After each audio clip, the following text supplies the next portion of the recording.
Right from Kenyatta University and its environ, this is Primetime News Weekend, and indeed we have much and more lined up for you this particular evening, including our top stories tonight.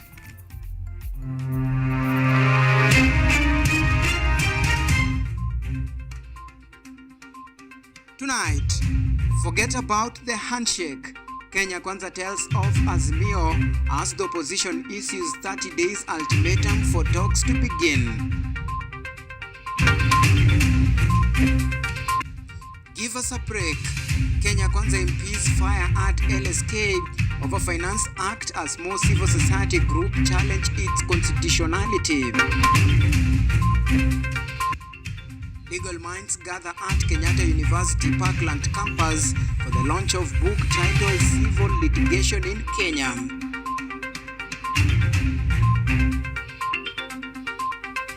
Plus, history in the making. Spain fire 5 past struggling Switzerland to book a slot in the quarterfinals of the Women World Cup.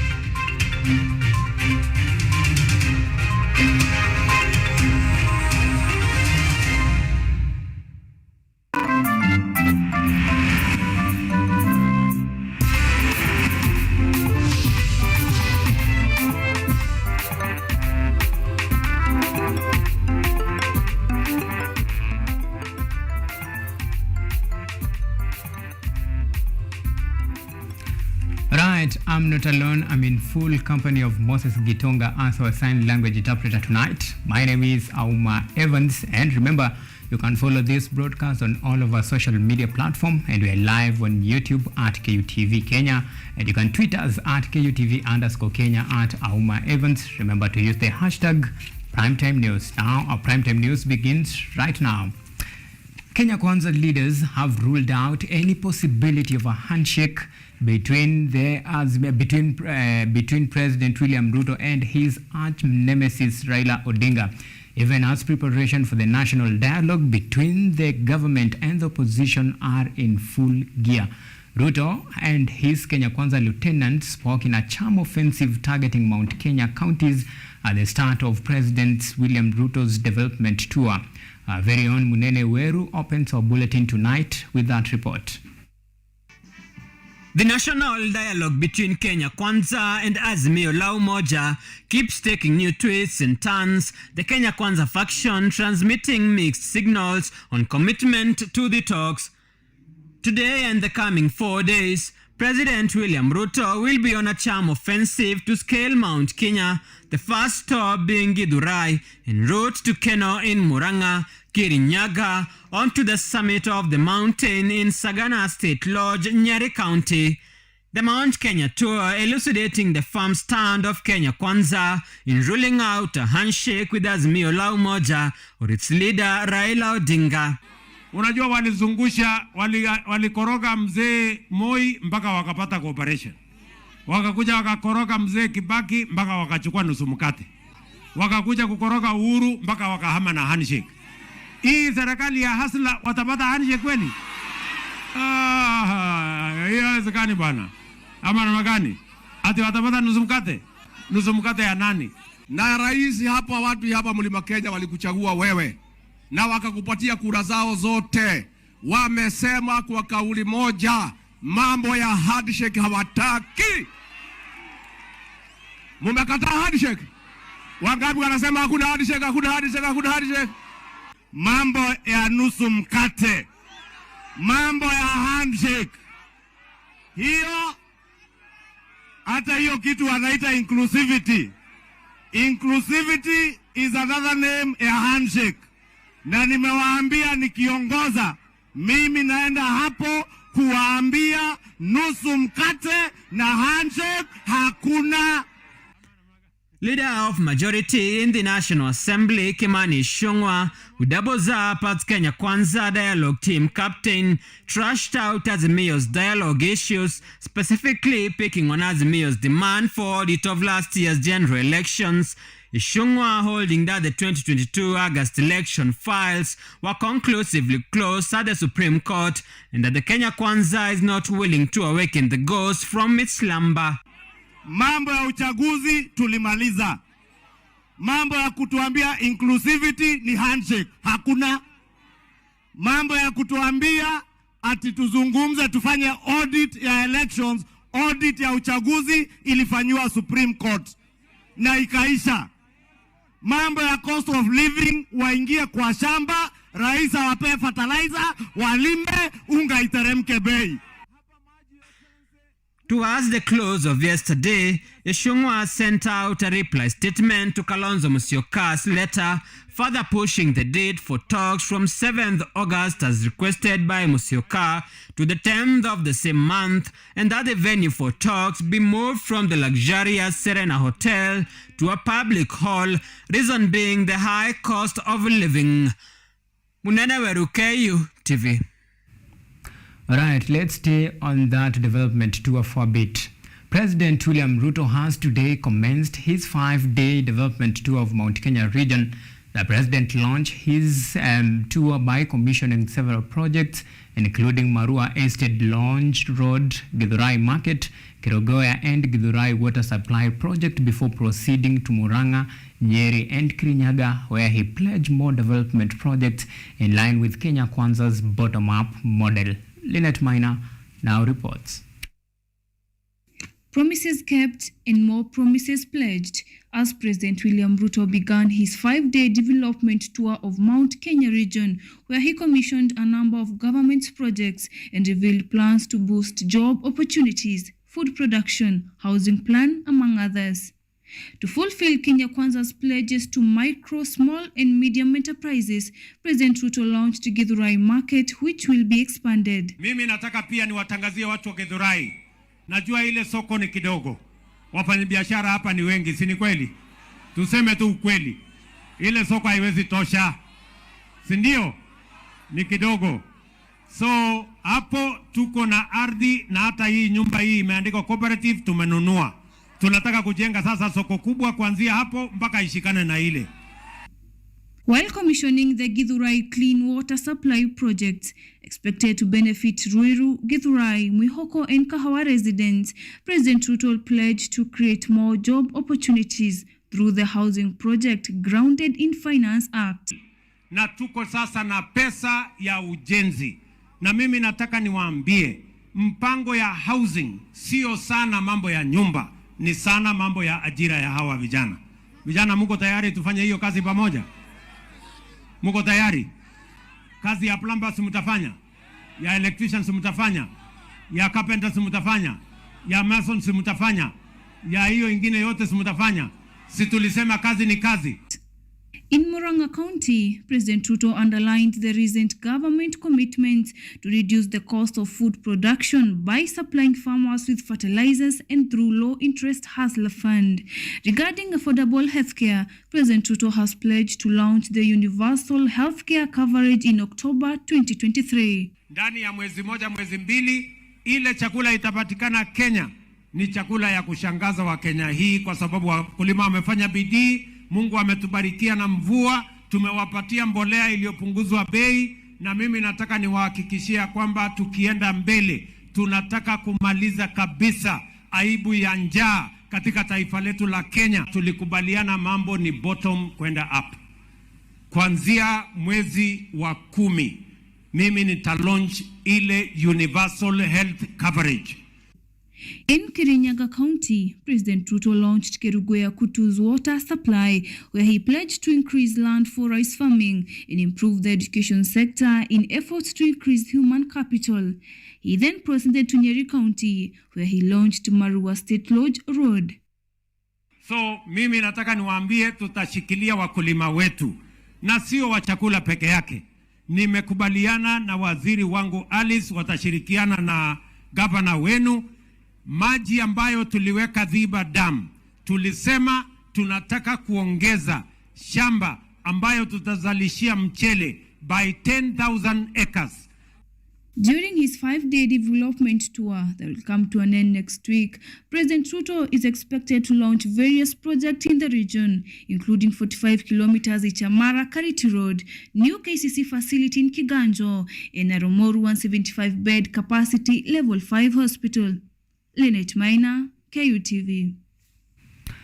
And the Law Society of Kenya is on the receiving end of criticism following its decision to appeal against government decision to backdate collection of new taxes introduced through the Finance Act 2023. Bahrain North Member of Parliament Geoffrey Ruku has alleged that LSK is being used by the opposition to derail government activities. Ruku, who was a guest during an education day in his constituency, insists that the Finance Act means well for Kenyans and has challenged the LSK to rethink its stand. The Law Society of Kenya has declared itself as enemy of the people of the Republic by taking and unending cases in the court. Please, there are many other things you can do. There are many other important things you can ensure they are litigated in our courts. Elsewhere, the national government has allocated 45 million shillings meant to revive markets in Manyata constituency. Kangaroo Market, which was constructed at a cost of 15 million shillings but later abandoned by traders over insecurity, will swallow another 15 million shillings allocated in the new plan. Area MP John Mukunji says that market, which will be an aggregation center for macadamia and horticultural produce, will benefit the coolers, will be fitted with coolers as well as constructed feeder roads. MP Mukunji has also revealed that 30 million shillings has already been given for the construction of a modern market at Mbovori Market, which will serve as which will serve the same purpose. I beg your pardon on that. Market ya Kangaroo ambayo ni market moja wapo ya market zile tunahakikisha Manyata ziko na zinaweza saidia wananchi kufanya biashara.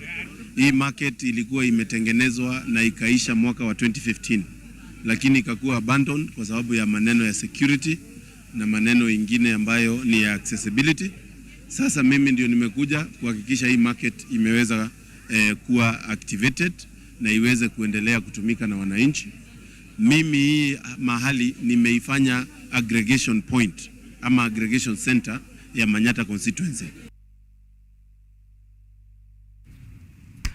Residents of Laikipia are asking the government to improve the road infrastructure in the county. Better roads, they say, will reduce rampant insecurity. The residents have also aired their grievances over the hardship they faced after being ordered by the government to vacate the Mukongodi forest during security operation in the area. In Baringo County, leaders have lauded the efforts to restore security, which seem to be yielding positive results. Our very own Yvonne Kemuma has this and more from our subsequent county rep. Listen in. Laikipia North residents have appealed to the government to open up a road network in the area, which they believe will go a long way towards arresting banditry and restore calm in the area. Speaking during a parliamentary committee on security tour led by Narok West MP Gabriel Oletongoyo at the Bokish operation camp in Doldol, the residents complained that the ongoing security operations have not been successful due to the state of the road in the area. Barabara itengenezwe, security roads. Natoka pande ya Nadungoro mpaka Sieku mpaka Peleta, ikifika mahali naitwa Boibor. Hiyo hawa ndio tulikuwa tunasema hiyo ingekuwa mzuri kwa ili tuweze kukabiliana na hawa majangili. Serikali pia iendelee kupatia hawa watu mambo ya chakula. Sisi ndio tuko bottom sasa. Additionally, they say that the government efforts to flush out bandits in the Mukogodo forest had repercussions, resulting in children missing school as they were forced to flee their homes on government orders. They now want the government to let them go back to their homes.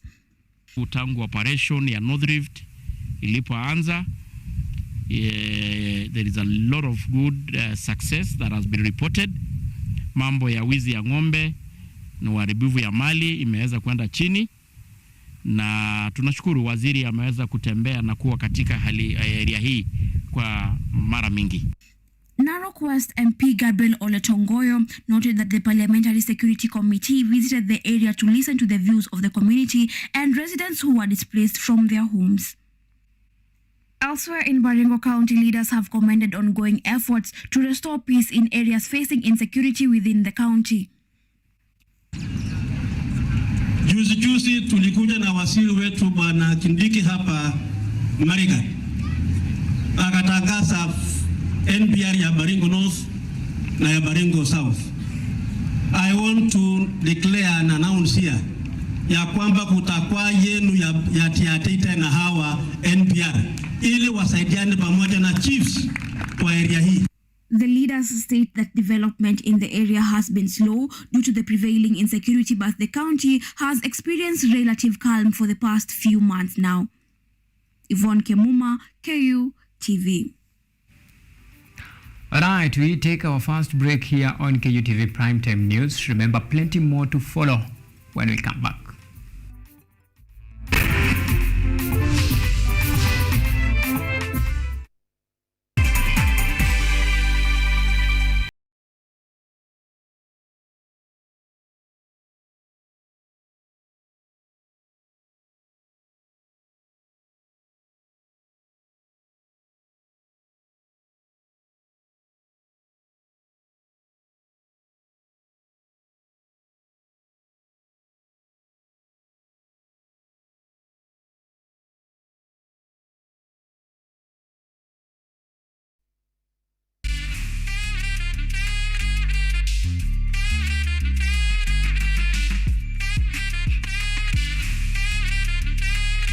Independent, the current, like let me say President, Miss Independent Kenya and the Independent Kenyan Women Award.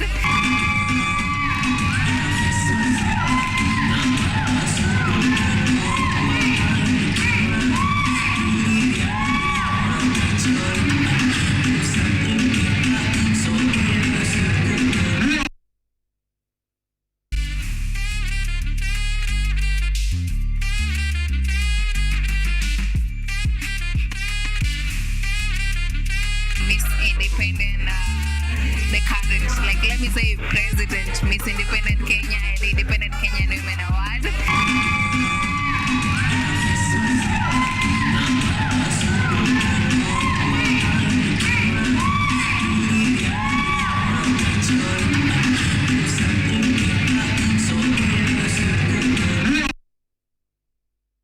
Are you an aspiring media practitioner, a graduate, or you just want to advance your skills in television production? Then welcome to Kenyatta University, where education meets innovation. KUTV, the premier university television station in Kenya, is now offering short courses in TV studio, field technical operations, and video editing.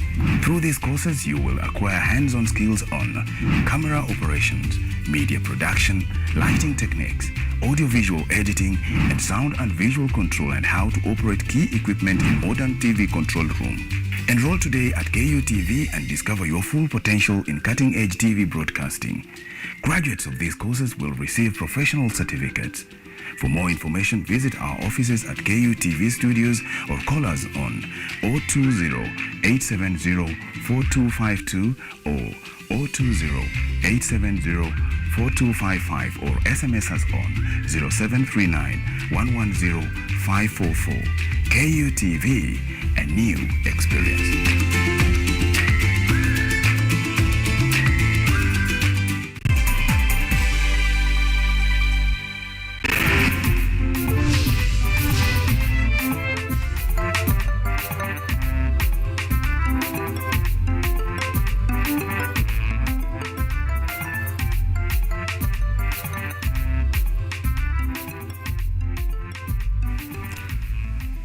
Right, welcome back, and we invite your comment and feedback, and we'll be sure to sample them at the tail end of the broadcast. Well, let's continue with our stories. The Kenya National Union of Teachers has lauded recommendations in the report by Presidential Working Party on domiciling junior secondary school and primary schools. While speaking during a Koibatek annual general meeting in Eldamaravin, Baringo County, NAT Secretary General Collins Oyu welcomed the move, saying primary schools was the best place to implement competence-based curriculum. He also slammed the Ministry of Education for rushing the implementation of the curriculum saying the recommendations on the junior secondary school is giving good direction to the future of education.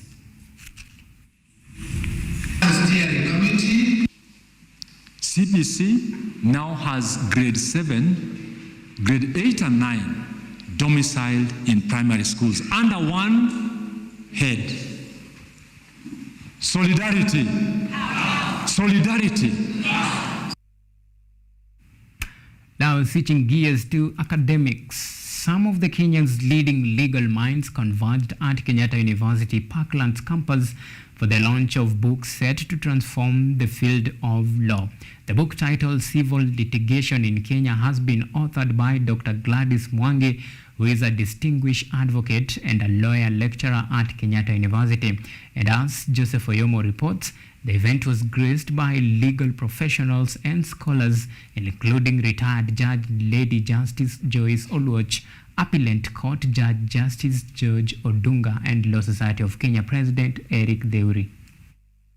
Dr. Gladys Mwangi, a renowned author, advocate, and a lecturer at Kenyatta University's Law Campus, has released her most recent literary work examining the country's civil litigation landscape. It thus fills us with immense joy as students and alumni to witness the launch of a book that meticulously addresses civil litigation in Kenya, authored by none other than our beloved lecturer, Ms. Gladys herself. Civil litigation, as we all know, is an integral part of our legal system. It plays a crucial role in ensuring access to justice, resolving disputes, and safeguarding individual rights. I'd like to extend my heartfelt congratulations to Gladys Mwangi on the publication of her book. The book's content encompasses a wide array of topics, including steps in civil litigation, alternative dispute resolution mechanisms, the importance of legal ethics, how the courts hear and interpret civil proceedings, and the impact of technology on the administration of justice. And I really hope that this book will enable the younger ones and those who are in practice to just embrace reading, to prepare their pleadings, to be able to be good litigators. Because, I mean, we've had here today the testimony of what a good lawyer can do to the lives of so many people.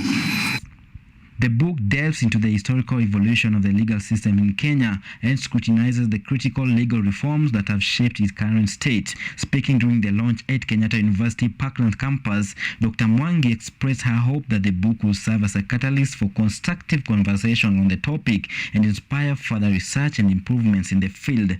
The book runs through the steps of civil litigation in Kenya, while at the same time examining how the rules of procedure are applied by the Kenyan courts on day-to-day basis, from preliminary steps before filing a civil suit, drafting pleadings, filing, service, pre-trial proceedings, hearing all the way to delivery of judgments, execution, and appeals. The event was graced by retired Judge Lady Justice Joyce Oluoch, Justice George Odunga of the Court of Appeal, President of the Law Society of Kenya, Mr. Eric Deuri, among other legal practitioners and scholars. I am elated by the ongoing success of our researchers against the existing constraints and filled with optimism that our research and innovation efforts can be enhanced towards becoming a research-intensive university. We just need the kind of thing you've done, procedures, the developments that we brought to the law. As the practice of law in general and civil law in particular continue to evolve, the need for public enlightenment in that area cannot be overemphasized. Civil litigation education is a central topic which imparts invaluable knowledge and the rules of procedure in pursuit of justice and peaceful coexistence. The book remains an indispensable resource not only to legal practitioners but to each individual in the country. Joseph Oyomo, KUTV. All right, it is 22 minutes past the hour. Time to take another yet short break. When we come back, we'll be diving into sporting news. See you in a while.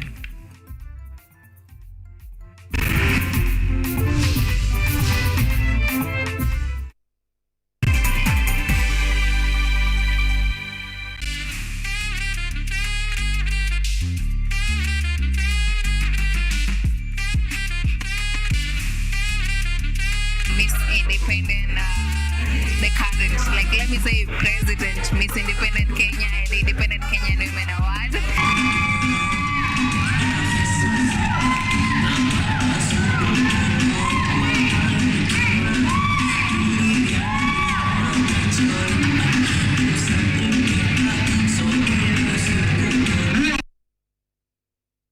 Focus on Health is a show that creates awareness on matters health and informs you on various diseases, their causes, treatment, prevention, coping, and support.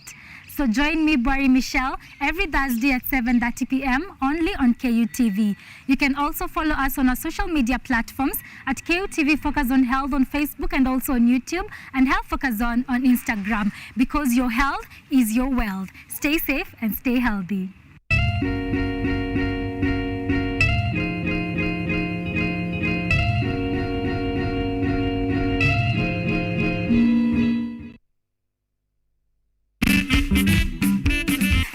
Mpenzi mtazamaji, kipindi kinaanza kwa kishindo nikiwa sehemu ya mankuli.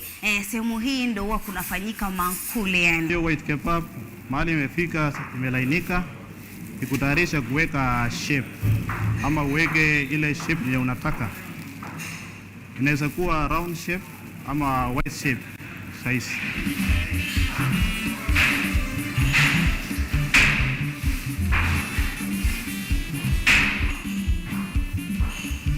Mkate wa Uswahilini, huu mkate kuna majina ambayo ni tofauti tofauti. Sasa hawa wanatumia majina ya Kimombo kutokana na utalii.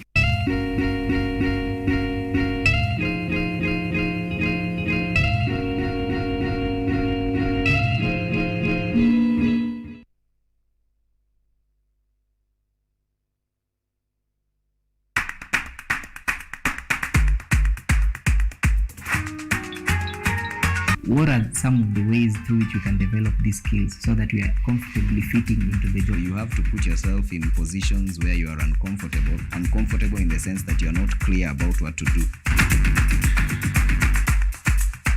Because I used to work a corporate job before. So when I left, I happened to visit someone's farm around this area. So this project is called Security Breach Detector and Readiness Familiarize. It is meant to be used to detect, detonate explosives. We'll tackle all the tough issues, discuss all the weird moments, and hopefully share a few laughs along the way.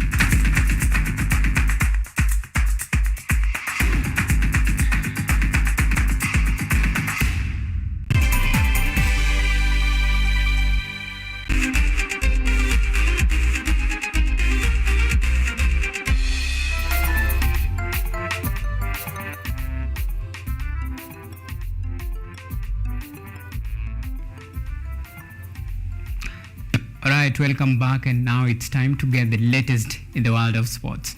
Now, Narok North Member of Parliament Agnes Pareo has launched a football trophy tournament entitled Pareo Cup at Masai Mara University grounds. The 28 teams will battle for the trophy, with four of them being women teams. The launch featured the first match of the tournament between Melili and Narok Town FC, where Melili FC edged Narok through a 3-0 penalty shoutout. While speaking after the game, Mr. MP Pereo expressed her willingness to support the youth in Narok County to tap and earn from their talents.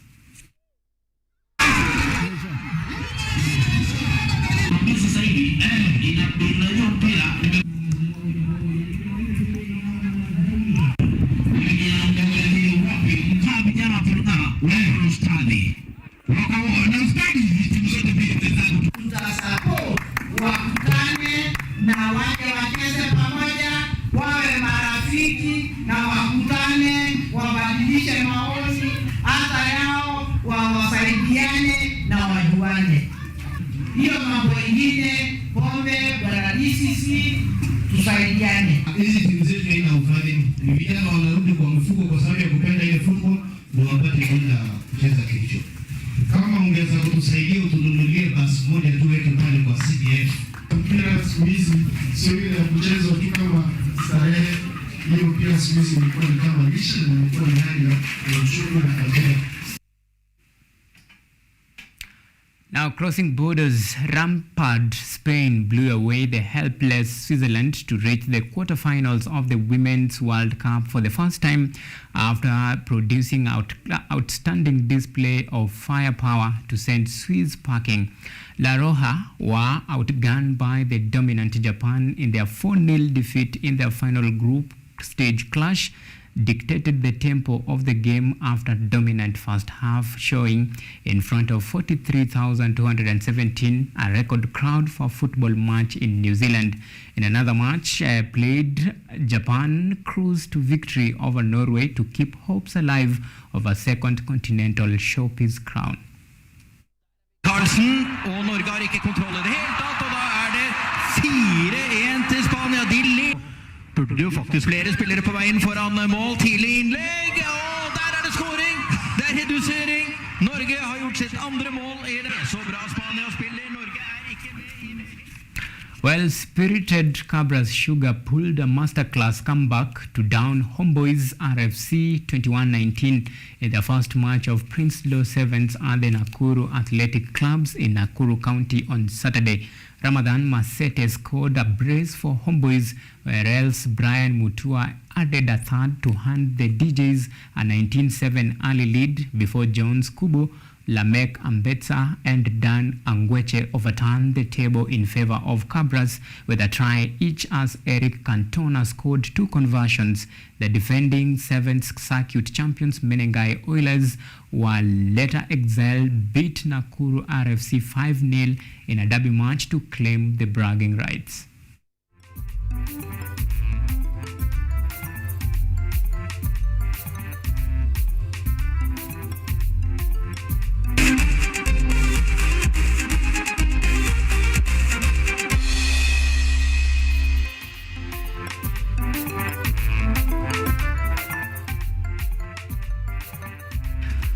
Right, now you are up to date with the latest in the world of politics, business and sports. Many thanks for keeping us a company in the last 29 minutes or so. My name is AUMA Evans. Then Moses Gitonga has been our sign language interpreter tonight. Until next time, bye-bye for now and do enjoy your weekend.